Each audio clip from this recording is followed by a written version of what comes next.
This 63-year-old mother, traveled all the way from Nigeria to visit her daughter and her grandchildren in Ontario, Canada. Her daughter Lydia Ogbejiele has been living in Canada. She lived there with her husband and her 2 children. And as we know as immigrants, when you travel to a new country, trying to navigate your way, trying to settle in, trying to find work, we all know how difficult that can be. It is even more difficult with children, paying for childcare, working all hours to earn enough to take care of your family, to save enough money for immigration legal fees, visa renewal. We all know how difficult that can be. It can be really stressful. So to have your mother coming over to help you, to help with childcare, to support you, to help you to settle in whatever way she can, is what every parent, immigrant parents living abroad, dreamed of. And for the grandparents who have not seen their grandchildren and their children for a while, they look forward to this moment to bond and to reconnect with their grandchildren. So this grandmother was really excited. She was excited to see her family again, her family that she have not seen for a few years. This visit was supposed to be a time of joy, a time for family bonding, but it ended in unthinkable tragedy. This story will shock you, so keep watching. Good afternoon and welcome again to The Real. If this is your first time here, my name is Joy. On this channel, we share real stories, lived experiences of immigrants living abroad. These stories are not to scare anyone. These stories are for us to learn from them so that we can learn from other people's mistakes. So if that's something you're interested in, please subscribe to my channel. Help me to bring you more of these stories. And don't forget to turn on your notification so you won't miss my next post. This is another tragic, sad story of another immigrant living abroad. This grandmother just went to visit her daughter and her grandchildren, to spend time with her family, to reconnect and bond with her grandchildren, to support her daughter, to support her with childcare while she navigates her way in a new country. And this happened. So this grandmother, she arrived in Canada. She's staying with her daughter. She's living with her daughter because she came to support her daughter, to help her with childcare. So one day, her daughter, Lydia went to work. Grandma was left at home with grandchildren, 2 grandchildren, and husband, Lucky. Lydia worked. She finished work. When she arrived home, she said, as she was entering, she saw her husband leaving the house. He was in his uniform. He's dressed. He's ready to go to work. He was in his uniform. She said as she arrived at the door to enter, now Lucky, he turned back and followed her behind, followed her inside the house.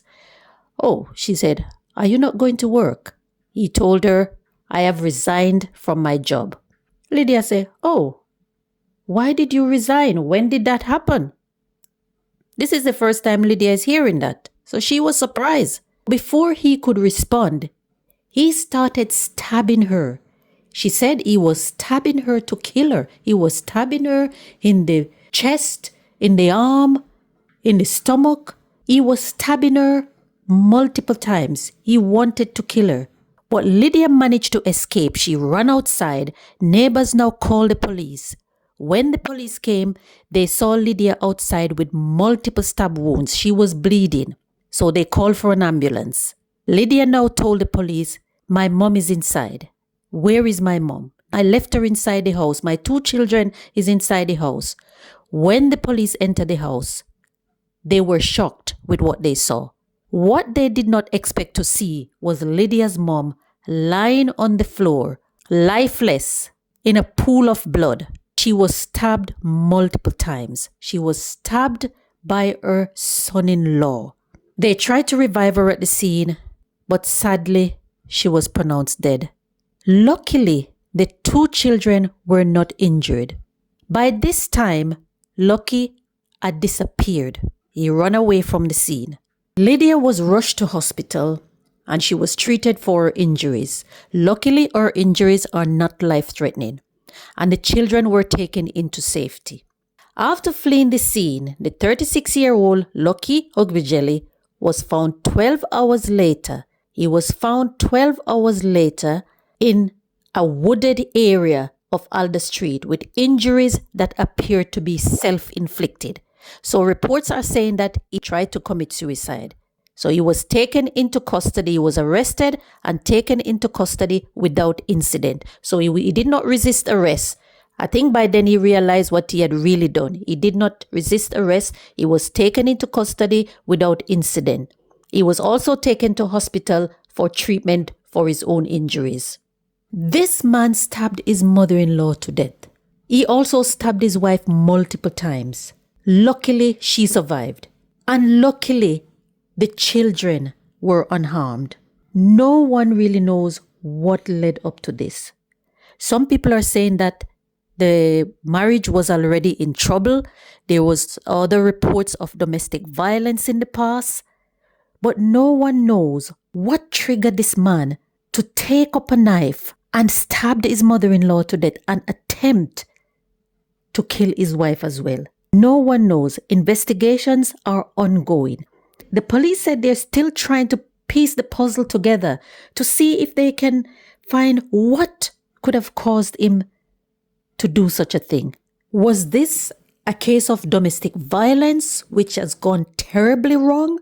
Was there some kind of mental breakdown that could have caused this man, 36-year-old, to commit such a crime? 36 years old, his whole life ahead of him. They traveled to Canada in search of a better life, to fulfill their dreams, their aspiration, for their children to have a better life.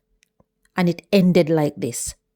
What could have caused this 36-year-old to get to this breaking point? This is breaking point. This is why it is so important that we keep bringing these stories and for people to watch, to learn, to listen, and to learn. There are so many lessons that we can learn from stories like these. There are so many people that is traveling abroad, going to different countries, whether it be to study or to work. And there's a lot of pressure when you travel abroad. There's a lot of pressure on couples. And as I said in the beginning, when you travel with children, it's a whole different story. Trying to navigate your way in a new country, new culture, as immigrants, it can be really stressful. The financial struggles, trying to earn enough to take care of your family. And that is the one thing that can test even the strongest partnership. The struggle to find work, the struggle with childcare, immigration fees, and don't forget sending money back home. There are so many reasons why someone can become mentally unstable when they travel abroad. That pressure, that struggle can fester and fester until someone reach breaking point and end up doing unthinkable things. That's why we share these stories. These stories are so important so others can learn from other people's mistake. Please share this video with anyone you know who has traveled abroad or planning to travel abroad. Because when you hear these stories, you can learn from them. You'll be able to plan your way, plan your journey well. Don't just go without planning and then you end up in a situation where it put pressure on your relationship, pressure on your marriage. If it's one thing we learn from this story, and that is that when families immigrate, mental health issues can build up. They can fester and fester. They build up until they reach breaking point. And sometimes we don't even notice until it's too late. Sometimes we are too busy trying to work, trying to take care of the family, trying to take care of the bills, worrying about our status. Is my visa going to be renewed when it's next due? What if my visa is not renewed? I've sold everything I have back home to use this money to travel. I've borrowed money from my family to travel. If my visa is not renewed, what is going to happen? Sometimes we are preoccupied thinking about those things to even notice our partner or someone close to us that their mental health is deteriorating. Sometimes we notice and we thought, oh, it's because we're not home. It will settle down once we sort this out, once we get this job, or so things will settle down. Once mommy come to help us, it will settle. This is very tragic. This is very sad. And my heart goes out to the family and those children who will now grow up without their grandmother. They will now grow up traumatized by what they had witnessed. They will now grow up traumatized that their daddy is in prison for the murder of their grandmother. The impact on these kids is not worth thinking about, and I hope they will find some kind of help for them to help them to live a stable and a balanced life. May grandma's soul rest in peace, and I pray that the family will find some comfort in the memories that they shared with this grandmother. Don't forget to share this video. Share this video to anyone that you think will benefit from it. Subscribe to my channel so I can continue to bring you more of these stories. Don't forget they said knowledge is power, and that knowledge starts with information. Thank you for watching, and I'll see you in the next video.